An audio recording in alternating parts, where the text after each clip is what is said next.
Hello friends, வணக்கம். இன்னைக்கு நம்ம இண்டூஸ் தமிழ் கிச்சனில் பார்க்க போகிறது தமிழ்நாட்டு ரெசிபிங்க, வெண்ணெய் புட்டு. இது இன்னைக்கு எங்கள் பெரியம்மா உங்களுக்காக செஞ்சு காமிக்க போகிறாங்க. எப்படி செய்கிறாங்கன்றத பார்க்கலாம். 1 கப்பு பச்சரிசி எடுத்துருக்குறாங்க. அதை 3 மணி நேரம் நல்லா தண்ணியில் ஊற வச்சு நைஸாக அரைச்சிக்கோங்க. அரைச்சி பக்கத்தில் வச்சுருக்காங்க பாருங்கள். நல்லா நைஸாக அரைச்சி வச்சுருக்காங்க. 3 மணி நேரம் நல்லா ஊற வைக்கணும். ஊற வச்சு தாங்க அரைக்கணும். அப்புறம் வேக வச்சுக்கிட்டாங்க. கடலைப்பருப்பு வேக வச்சுக்கிட்டாங்க, ஒரு 1/4 கப்பு.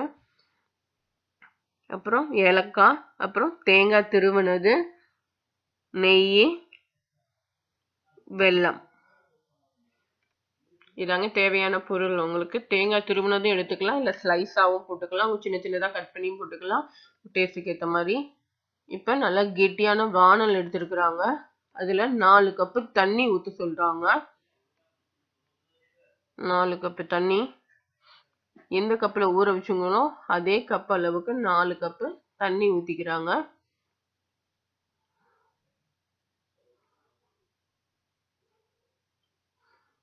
ஊற்றிட்டாங்க. அதை சூடாக்கிக்கிறாங்க. இப்போ சூடாக்க போகிறாங்க.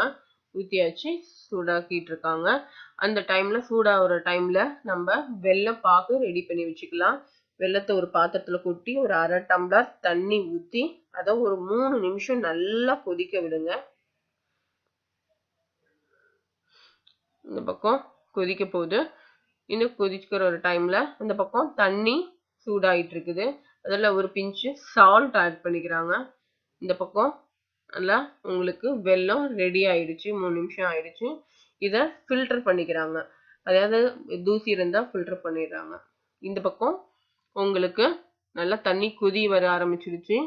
அந்த வேக வச்ச கடலைப்பருப்பு எடுத்து போட்டுட்டாங்க. போட்டுட்டு கிண்டுறாங்க. ஒரு கிண்டிட்டு அந்த வச்சிருக்கிற நீங்கள் அரிசி அரைச்சி வச்சிருக்கீங்கல்ல, அதை நல்லா ஊத்துறாங்க. எல்லாத்தையும் ஊற்றியாச்சு. இப்போ ரெண்டுத்தையும் நல்லா மிக்ஸ் பண்ணுறாங்கங்க. நல்லா கைவிடாமல் ஒரு 10 நிமிஷம் நல்லா கெட்டியாகிற அளவுக்கு நல்லா கிண்டுங்க. இப்போ ஒரு பதம் வரும் பாருங்க. நல்லா 10 நிமிஷம் நீங்கள் கிண்டிக்கிட்டே இருங்க, இல்லைன்னா ஒரு மாதிரி கட்டியாக ஆகிடும். நல்லா ஒரு 10 நிமிஷம் கிண்டுங்க. ஏன்னா அப்போ தான் நல்லா அந்த அரிசி இருக்குல்ல, அதெல்லாம் வேகும். அந்த ஸ்மெல்லெல்லாம் உங்களுக்கு போயிடும். வேகணும். ஒரு 10 நிமிஷம் மட்டும் நீங்கள் கிண்டிங்கன்னா போதும். இதோ உங்களுக்கு நல்லா அந்த பதம் வந்துட்டு இருக்குது. சூப்பராக இருக்குங்க. பதம் வந்துடுச்சு. இப்போ நீங்கள் வெல்லம் காய்ச்சி வச்சிருக்க அந்த பாகு என்ன பண்ணுறீங்க, இப்போ அதில் ஊற்றிக்கிறீங்க. ஊற்றி ஆட் பண்ணி நல்லா மிக்ஸ் பண்ணிக்கோங்க.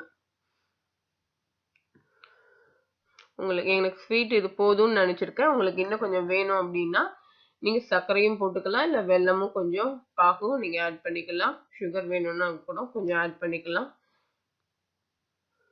நல்லா மிக்ஸ் பண்ணிடுறாங்க. அப்புறம் மேலே தேங்காய் துருவினதை கொஞ்சம் சேர்த்துக்கிறாங்க. ஒரு 2 டேபிள் ஸ்பூன் தேங்காய் துருவினதை போட்டுக்கோங்க. நல்லா கிண்டிக்கிறாங்க.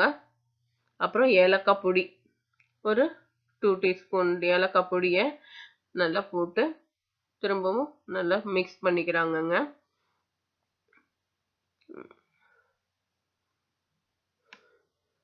நல்லா மிக்ஸ் பண்ணிட்டு இருக்காங்க. நெய் கொஞ்சம் ஊற்றுறாங்க. அப்பா சூப்பராக வாசனை வருது. நெய் ஊற்றுறாங்க. நல்லா கமகமன்னு நல்லா இருக்கு. இப்போ உங்களுக்கு பிளேட்லாம் டெக்கரேட் பண்ணுறாங்க. உங்களுக்கு முடிஞ்சு போச்சு. அடுப்பு ஆஃப் பண்ணியாச்சு. எல்லாமே ஃபர்ஸ்ட் கிளாஸாக முடிஞ்சிச்சு. ஈஸியான ரெசிபி. பிளேட் அடியில் உங்களுக்கு தேங்காய் திருவுனதை கொஞ்சோண்டு அப்ளை பண்ணுறாங்க. அதுக்கு மேலே இதை எடுத்து போட்டு உங்களுக்கு ரெடி ஆயிடுச்சு. வெண்ணெய் புட்டு சூப்பராக உங்களுக்கு ரெடி ஆயிடுச்சு. சாப்பிட்டு பாருங்கள். செஞ்சு சாப்பிட்டு பாருங்கள். ரொம்பவே நல்லா இருக்கும். வீட்டில் எல்லாருக்கும் செஞ்சு கொடுங்க. எல்லாருக்கும் பிடிச்ச ரெசிபின்னு சொல்கிறாங்க அவங்க வீட்டில். நீங்களும் இது கண்டிப்பாக ட்ரை பண்ணி பாருங்கள். எங்கள் பெரியம்மாவோட ஸ்பெஷல் ரெசிபி இது. எப்படி இருக்குன்னு நீங்கள் செஞ்சு பார்த்துட்டு ரெசிபி எப்படி இருந்ததுங்க? ரொம்ப நல்லா இருந்ததா? கண்டிப்பாக எல்லாருக்கும் பிடிச்சிருக்குன்னு நினைக்கிறேன். கண்டிப்பாக நீங்கள் வீட்டில் ட்ரை பண்ணி பாருங்கள். ஃபேஸ்புக்கில் என்னோட ரெசிபீஸ்லாம் ஆட் பண்ணிகிட்ருக்கேன். நீங்கள் பாருங்கள். என்னோட இதை பிடிச்சிருந்தா சப்ஸ்கிரைப் பண்ணுங்கள். உங்கள் ஃப்ரெண்ட்ஸுக்கெல்லாம் ஷேர் பண்ணுங்கள். Thank you very much. நன்றி, வணக்கம், பபாய்.